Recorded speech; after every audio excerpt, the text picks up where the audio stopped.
Auto থেকে নেমে কয়েক সেকেন্ড থমকে দাঁড়িয়ে রইল সুজাতা। মনে মনে ঝালিয়ে নিল ঠিকানাটা।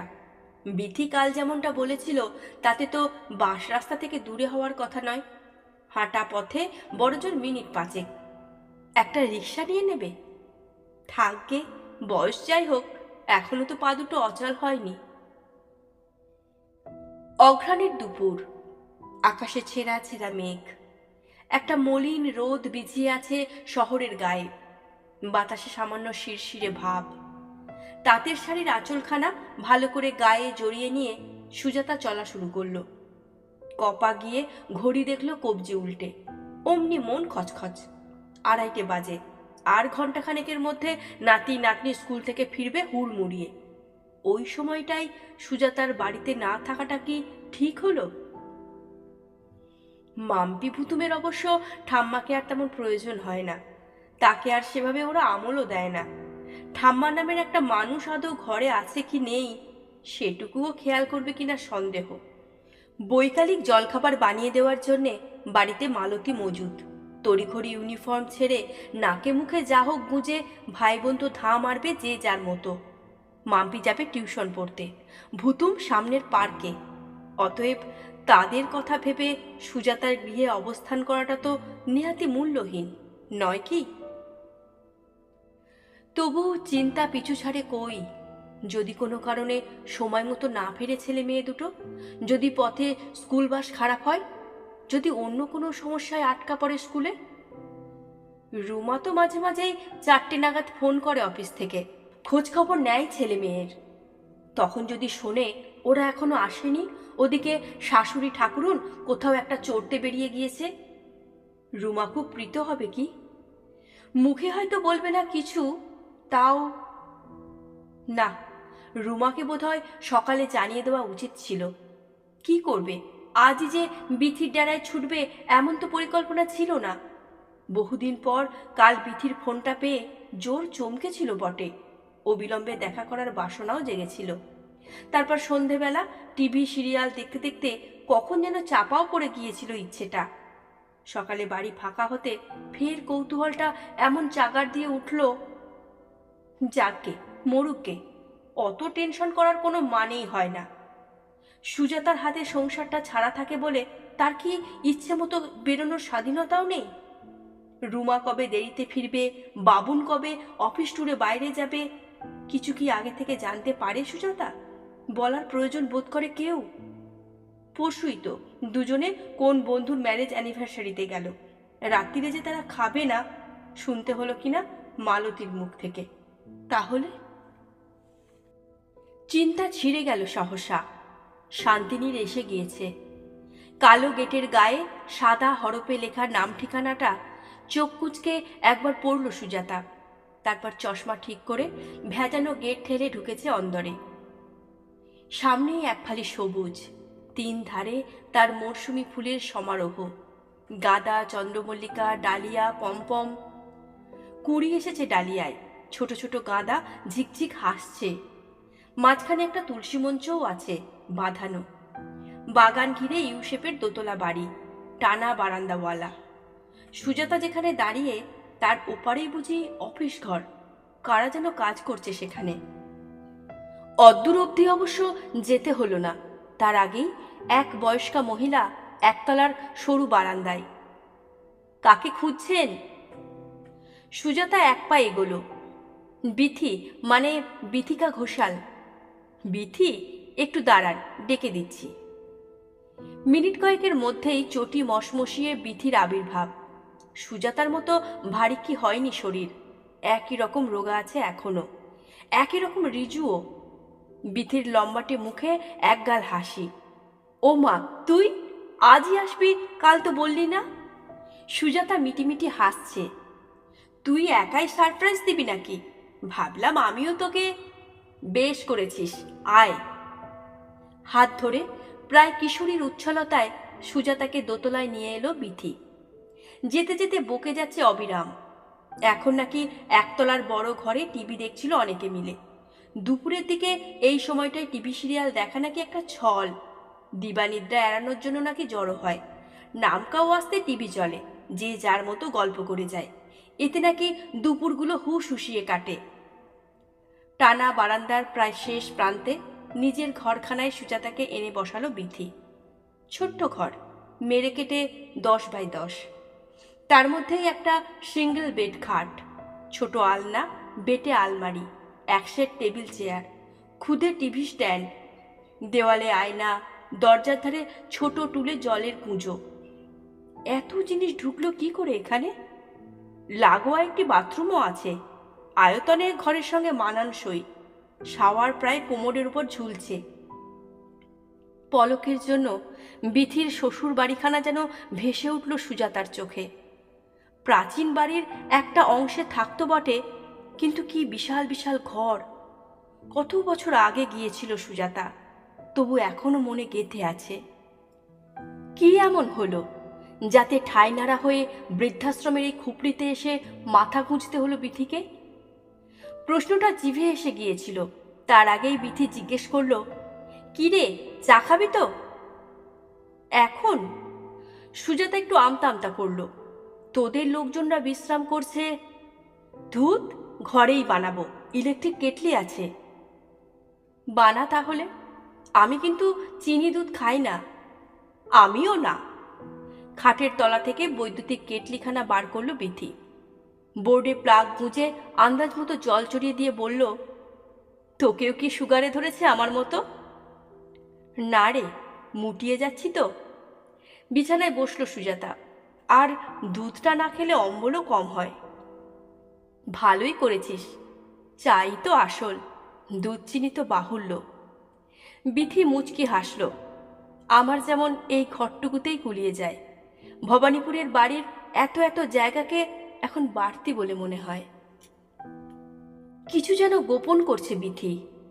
সন্দিগ্ধ স্বরে সুজাতা বলল, সেই জন্যই বুঝি চলে এসেছিস? বিথি জবাব দিল না। জল ফুটে গিয়েছে। দেওয়ালের আড় থেকে চা পাতা পাড়তে পাড়তে আনমনে বলল, কতদিন পর তোর সঙ্গে দেখা হলো? তা প্রায় 16 বছর। সেই স্কুলের গোল্ডেন জুবিলিতে তুই গিয়েছিলি, বেশিক্ষণ থাকলি না। তখনই বোধহয় তোর বরের অসুখটা। তার 4 মাস পরেই তো চলে গেল। বিথি ফোঁস করে একটা শ্বাস ফেলল। ভীষণ ভেঙে পড়েছিলাম। সোনু তখন সবে চাকরিতে ঢুকেছে, রাজা হায়ার সেকেন্ডারি দেবে। 11 বছর আগে হঠাৎ হার্ট অ্যাটাকে চলে যাওয়া সেই নিজের মানুষটিকে যেন ঝলক দেখতে পেল সুজাতা। ব্যাংকের ব্যস্ত অফিসার রিটায়ারমেন্টটাকে যেন মানতেই পারল না। কি অদ্ভুত এক ছটফটানিতে ভুগত সারাক্ষণ। বছর ঘুরতে না ঘুরতে মৃত্যু এসে সব চাঞ্চল্য ঘুচিয়ে দিল। তখন সে সুজাতার মনের উপর দিয়ে কি ঝড় গিয়েছে, দিনের পর দিন, মাসের পর মাস। এখনো কি থিতিয়েছে পুরোপুরি? যেন বিথিকে নয়, যেন নিজেকে শুনিয়ে সুজাতা বলল, জানি রে, সহেলীদের মুখে শুনেছি তুই কারোর সঙ্গে আর মিশতিস না, কোথাও যেতিস না। ভালো লাগতো না, কিচ্ছু ভালো লাগতো না তখন। সারাদিন শুধু শুয়ে থাকতাম, কেমন জবুতবু মেরে গিয়েছিলাম। আমাকে চাঙ্গা করার জন্য সোনু বোধহয় তাড়াতাড়ি বিয়েটা করে ফেলল। সুজাতাকে চায়ের কাপ বাড়িয়ে দিয়ে ম্লান হাসল বিথি। কিন্তু লাভ কি হলো? সোনুর বউকে নতুন খেলনা ভেবে গড়ে পিটে মানুষ করতে চাইলাম, তবে তাই কি হয়? সে এখনকার মেয়ে, সে মানবে কেন? হঠাৎ একদিন শুনলাম ছেলে চাকরি বদলে চলে যাচ্ছে দিল্লি। তখন বুঝিনি, ছেলে ছেলের বউকে চরম স্বার্থপর ভেবেছি। এখন টের পাই, আমার পুতুল খেলার বাড়াবাড়িতে অতিষ্ঠ হয়ে তারা পালিয়েছে। কাপে চুমুক দিয়ে চাটা কেমন বিস্বাদ ঠেকল সুজাতার। বাবুন আর রুমার সঙ্গে তার সম্পর্কটা ঠিক এই ধরনের নয় ঠিকই, তবে বাবুনের বিয়ের জন্য সে উঠে পড়ে লেগেছিল অনেকটা তো সেই কারণেই। বাবুনের বউ তার সঙ্গী হবে, তাকে একাকিত্ব থেকে মুক্তি দেবে। চাকরি করা মেয়েকে বাবুন নিজে পছন্দ করে বিয়ে করল। সুজাতা যে একা সেই একাই। এখনো কি সে রুমাকে মন থেকে মানতে পেরেছে? মাঝখান থেকে সে বনে গিয়েছে বাবুন আর রুমার সংসারের পাহারাদার। মনোবেদনা গোপন রেখে সুজাতা আলগুছে প্রশ্ন করল, তোর বড় ছেলে কি এখনো দিল্লিতে? না, আরও দূরে, দুবাই চলে গিয়েছে। আর ছোটটার কি খবর? এখানেই আছে, চাকরি বাকরি করছে। বিয়ে দিয়েছিস তো? আমি আর দেওয়া দিতে ছিলাম না, নিজেরাই করেছে। বিথি খালি কাপ দুখানা রাখলো টেবিলে। কি যেন ভাবতে ভাবতে ছিটের পর্দা ঘেরা জানলায় গিয়ে দাঁড়িয়েছে। আপন মনে বলল, ঠিক করেছিলাম এবার আর কোনো কিছুতে নাক গলাবো না, যথাসম্ভব দূরে দূরে থাকব। তাতেও কি স্বস্তি মিলল? কেন, অসুবিধে কি হলো? সংসারে ওটাই তো আয়রনি রে, তুই ভাববি এক, লোকে তোকে বুঝবে আর এক। বিথি পায়ে পায়ে খাটে ফিরল। সুজাতার মুখোমুখি বসে বলল, রাজা আর রাজার বউয়ের মনে হতে লাগলো ওদের আমি সহ্য করতে পারি না। নরমভাবে কিছু বললে ভাবে প্যাচ কষছি, স্বর করা হলে তো কথাই নেই, দুজনে হুলুস্থুলু বাঁধিয়ে পাড়া মাথায় করবে। এমন একটা অবস্থা দাঁড়ালো শামুকের মতো খোলে গুটিয়ে থাকি। তখনই ভেবে দেখলাম, যৎ সামান্য সঞ্চয় তো আছে, ফ্যামিলি পেনশনও কিছু খারাপ পায় না, ওই দিয়ে কোনো মতে যদি। ওল্ড এজ হোমে চলে এলি? সহজে এন্ট্রি পাইনি, দরখাস্ত করে লাইন দিয়ে বসেছিলাম। কপাল ভালো, হঠাৎ 2-3টে সিট একসঙ্গে খালি হলো এখানে। ছেলের বউ আসতে দিল। প্রথমে খানিক গাঁয়গুই করছিল, লোকের কাছে মুখ দেখানো বলেও তো একটা কথা আছে না। তবে আমার জেদের সঙ্গে পেরে উঠল না। সুজাতা ক্ষণিক ভাবার চেষ্টা করল, সে যদি এরকম চলে আসতে চায়, কি প্রতিক্রিয়া হবে বাবুন রুমার? মাম্পি ভুতুমো কি মেনে নিতে পারবে? প্রস্তাবটা পেরে একবার পরখ করে দেখলে হয়। হঠাৎই সুজাতার গা শিরশির করে উঠল। কেন যে করল? তাড়াতাড়ি বলে উঠল, তুই 6 মাস হলো এসেছিস, তাই না রে? একটু বেশি, 7 মাস। ওরা আসে দেখা করতে? ওই সময় সুযোগ পেলে। আমিও যাই, মায়া বলে তো একটা ব্যাপার আছে নাকি, সেটাকেই বা পুরোপুরি ঝেড়ে ফেলি কি করে? এই তো নাতনির জন্য মন কেমন করছিল বলে পুজোর পুরো একটা দিন ভবানীপুরে কাটিয়ে এলাম। এখানে তাহলে খুব সুখে নেই? কথাটা বলতে পেরে সুজাতা যেন একটা গোপন স্বস্তি বোধ করল। পলকা ঠাট্টার সুরে বলল, মন তাহলে খারাপ হয়? অবশ্যই, আমি তো পাথরের মানুষ নই, আর মনও তার নিজের নিয়মেই চলে। কপালে একগাছি চুল এসে পড়েছিল, আঙুল দিয়ে সরালো বিথি। ঈষৎ কেঠো গলায় বলল, তবে একটা সত্যি কথা শুনে রাখ, আমি এখানে মোটেই খারাপ নেই। ইচ্ছে মতন খাচ্ছি, দাচ্ছি, ঘুমোচ্ছি, গল্পগুজব করছি, প্রাণ চাইলে বেরিয়েও পড়ি এদিক ওদিক। কাজকর্মও করছি না যে তা নয়, সেই স্কুলের মতো দল জুটিয়ে এখানেই ফাংশন চলছে, কবিতা পাঠ, গান, যে যা পারে শোনায়। সামনের বার বসন্ত উৎসবও হবে। এছাড়া আলপনা দেওয়ার প্রতিযোগিতা, রান্নার কম্পিটিশন। এখন তো প্ল্যান করছি পাশের বস্তির ছেলে মেয়েগুলোকে লেখাপড়া শেখাবো। এবার হাসি পেয়ে গেল সুজাতার। খানিক ব্যঙ্গের সুরে বলল, বুঝেছি। বিথি চমকে তাকালো, কি কি বুঝেছিস? এইসব 7-17 নিয়ে নিজেদের একটু ব্যস্ত রাখিস, যাতে মনের কষ্টটা কম হয়। আমিও প্রথম প্রথম তাই ভাবতাম রে, এখন বুঝি এটা অন্য কিছু। কি রকম? আমার জীবনটা তুই ভাব, বিয়ের পর থেকে বর আর 2 ছেলে ছাড়া আমার তো কোনো জগতই ছিল না। বড় ততটা নয় যতটা 2 ছেলে। তাদের পড়াশোনা, তাদের কেরিয়ার, তাদের যাতে ব্রাইট ফিউচার হয় তাই নিয়ে ভাবনা, এতেই তো গড়িয়ে গেল 20-25টা বছর। তারপর হঠাৎ একদিন দেখলাম ওরা কেউ আর আমার আঁচলে নেই, ডানা মেলে যে যার মতো উঠছে। তখন আমার আর কিচ্ছু করার নেই, জীবনটা বিলকুল ফাঁকা। তাই বোধহয় ছেলের সংসারে বেশি বেশি করে জড়িয়ে পড়ছিলাম, জোর করে। সোনু ঠক্কর দিয়ে আমায় বুঝিয়ে দিল, তুমি মা হতে পারো, কিন্তু আমার সংসারে তুমি অনুপ্রবেশকারী। সেটা এমনই মজ্জায় মিশে গেল, রাজার সংসারে আর স্বাভাবিক হতে পারলাম না।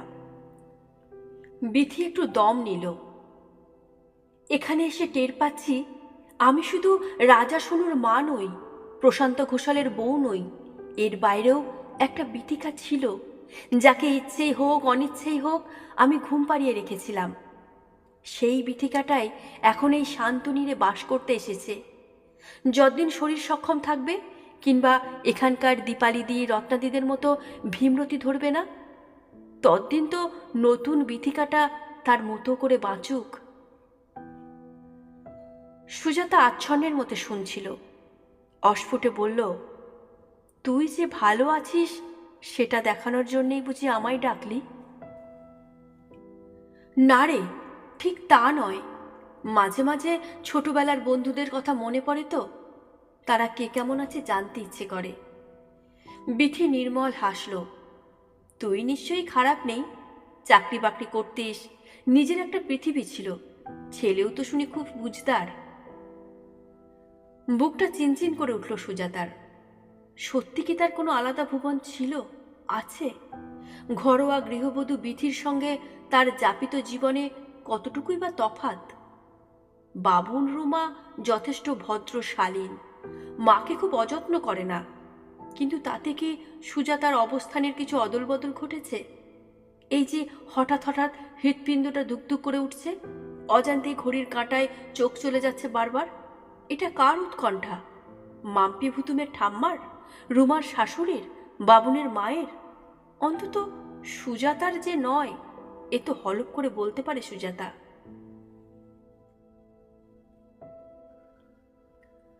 অঘ্রাণের দুপুর কখন বিকেলে মিশে গিয়েছে, একটানা বকবক করেই চলেছে বিথি। মুড়ি চানাচুর মেখে খাওয়ালো, শোনাচ্ছে শান্তিনীরের আরও অনেকের গল্প, এই বোর্ডার ওই বোর্ডার, এই দিদি সেই দিদি। ছেলে মেয়ে আসে না বলে কে সারাদিন গুমড়ে গুমড়ে কাঁদে, কে কবিরাজি কাটলেট কিনে এনে লুকিয়ে লুকিয়ে খায়, কে যেন দিবারাত্র পুজো আর্চা নিয়ে পড়ে আছে, কারা দল বেঁধে সিনেমা দেখতে যায়, কত গল্পই না বলছে রসিয়ে রসিয়ে। কিছু শুনছিল সুজাতা, কিছু শুনছিল না। কেবলই তার মনে হচ্ছিল, না এলেই বুঝি ভালো হতো, না এলেই তো ভালো হতো।